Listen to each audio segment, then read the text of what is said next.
guys, this is Miss Amy from Occupational Therapy. Today I just wanted to share a few ideas with you on ways to provide movement during seated work, such as virtual learning right now. I know that can be a challenge for parents and families right now. So hopefully this can give you a few ideas to kind of help out. So first of all, every child is different. So some kids might like these activities, some kids might not. So never force any of them. And if you ever have any questions, just ask your OT for any more ideas. So the first thing I wanted to show you is activities that you can do while you're actually sitting down at the table. So fidgets are a good way to kind of allow yourself to get some movement, but in a smaller way just for your hands. And a lot of times this just kind of helps like calm the nervous system and organize it. That way we're ready to learn. So we have a few fidgets here. There's a little marble in this one, just like a little spiky, just some different tactile input. But some activities that you might have at home, you could do like a little Play-Doh ball, just have that in your fingers. You might have a little stress ball, or just a pipe cleaner. They can just wiggle that around in their fingers too. So that's a good way to give smaller input. Another option is you can also give bigger input and actually allow them to move while they're learning. So we have a few just alternative seating options here. This is like called a T-stool. So you can see it kind of, the base of it kind of moves, so it gives them a little bit of movement. A lot of you have probably already seen this in the schools. They can sit on this and bounce on this. Something that you might have at home already is maybe the fitness ball.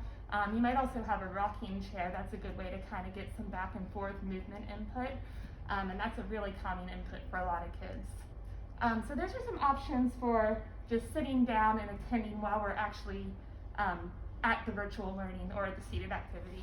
I also wanted to share just a few ideas that kind of help out with like movement in between maybe our classes or whenever we're going from one room to another in the house. So for example, a fun activity to do when you're transitioning from one place to another is you could try animal walks.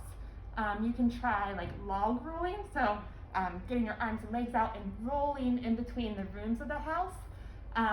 So those are fun ways that you can actually do movement throughout the house. You can also try either bouncing on the therapy ball, or if you have like a mini trampoline, you can do some jumping on the trampoline.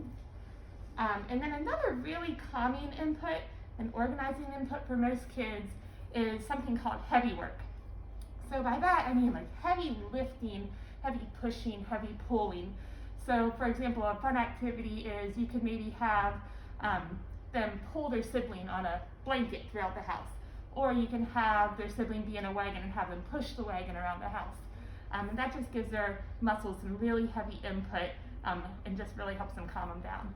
And the last thing that a lot of kids really like is being upside down. So you could have them be upside down on the couch or upside down on the bed, and you can maybe just be there for a minute or so. That just kind of gets everything regulated again. So those are a few options. Hopefully that helps some of our families. I know it's been a really challenging time, so I wanted to provide some ideas to kind of help out with that. Like I said, any questions, please ask your OT. And we'll also provide some links for additional resources. So make sure to check that out. Thanks, bye.